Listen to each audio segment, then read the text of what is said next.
Cary Police Department.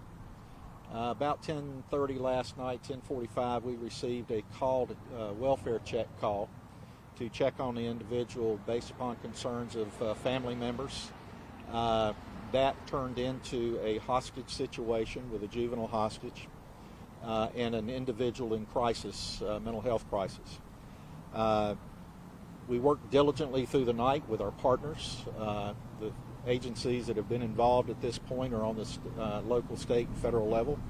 We have various different local agencies, Holly Springs, we've got the Raleigh PD, we've got Wake County Sheriff's Office, we've got Morrisville PD involved, we have the State Bureau of Investigation and the FBI that are assisting in this scenario. This transitioned throughout the night. A lot of good work by hostage negotiators.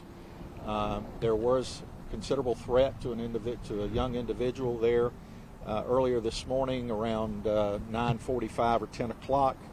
The negotiators were able to secure the custody of the juvenile. This situation is ongoing. It's continuing. It is now changed in phase to focusing on the hostage situation to focusing on crisis intervention. That said, there is still some risk to the public in the nearby area here, so we have to take that into consideration while we try to continue to negotiate with the suspect. And with that, I'll take any questions. Chief, any injuries to the juvenile? Yes, the juvenile has received a minor gunshot wound. And I can't speak to the details on that other than to say it occurred in the department before he was released. You said wounds. The juvenile was shot more than once? He has 2 wounds, one on the arm, one on the neck, and they're minor injuries. Chief, why did it take so long to tell the public to shelter in place? Actually, we began doing that about 4 a.m., but the issue with that is technology, to be honest with you. You know, we use various different social apps to do that, but it requires people to register for those. You know, without notifying big blocks of areas by zip codes and all, it's very difficult to zero that in. Once we got our emergency management partners in, we were able to narrow that down some. So there were multiple notifications that went out, but the WakeGov one that a lot of people tuned to could not be narrowed down in scope enough until we got there. That said, we posted officers throughout the complex to make sure that none of the citizens were put in jeopardy around the secured area. What about the people that are inside? You said you have one male juvenile that's out. Who is left inside this apartment? We have one male individual in the department, and I'm not at liberty at this point to discuss details on that individual. There's no one else. It's a single situation now. That's our understanding, and we're pretty confident in that right now. Have you had calls to this residence before? Is there a history, Chief? Not that we're aware of. You talked about having issues trying to get the word out to get people to shelter in place. Is there a reason why, media, we can help get the word out, why we weren't notified? The media was out here earlier, and we had a PIO on scene the entire time. So that's really on you, not on us. Well, press release, a mass press release to the stations versus just someone happening to get it. Well, we were very busy with a very active situation, and to be honest with you, we need to make sure our facts are exactly right before we release a press release, and the sheltering in place thing was one of the things that we need to determine. There's less of a risk at 3 o'clock in the morning when nobody's out on the street, and we can contain that.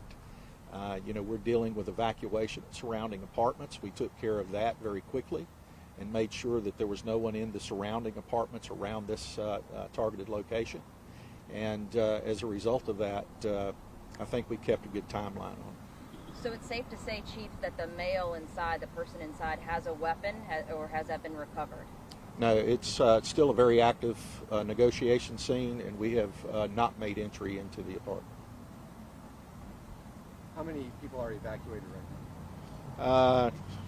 I don't know the exact number, but we're caring for those individuals, including one with some minor medical issues that we made sure that our tactical medics and working with Wake EMS, assisted in that, making sure she was taken care of. So there was a male juvenile that you obviously taken out with 2 gunshot wounds, at least that we know, and then a female. Yes, but her condition was more of an existing chronic condition, and we just needed to make sure that she was cared for outside of the home. And she's out. And she was out early. Yeah. Okay. Were both juveniles related to the person that was holding them hostage? There was only one juvenile involved, The male juvenile. Was and it I'm not ready to comment on that. What is the risk now for the folks that you can see that are kind of sitting outside, they can't come back in, or that are inside, holed up in their apartments? What are you most concerned about, Chief? Well, I'm concerned about school kids getting out. I'm concerned about those that are out walking their dogs. We have a perimeter set up. We are securing that. And, to a lesser degree, we're concerned about, people's convenience in and out. But that is a much lesser priority than the safety of individuals. We're pretty confident at this moment, but at some point, decisions will have to be made. But as long as we've got good negotiations going on, and right now the FBI is doing some of the negotiation. Earlier on, it was Cary PD. Currently, the team that's doing the negotiations, FBI.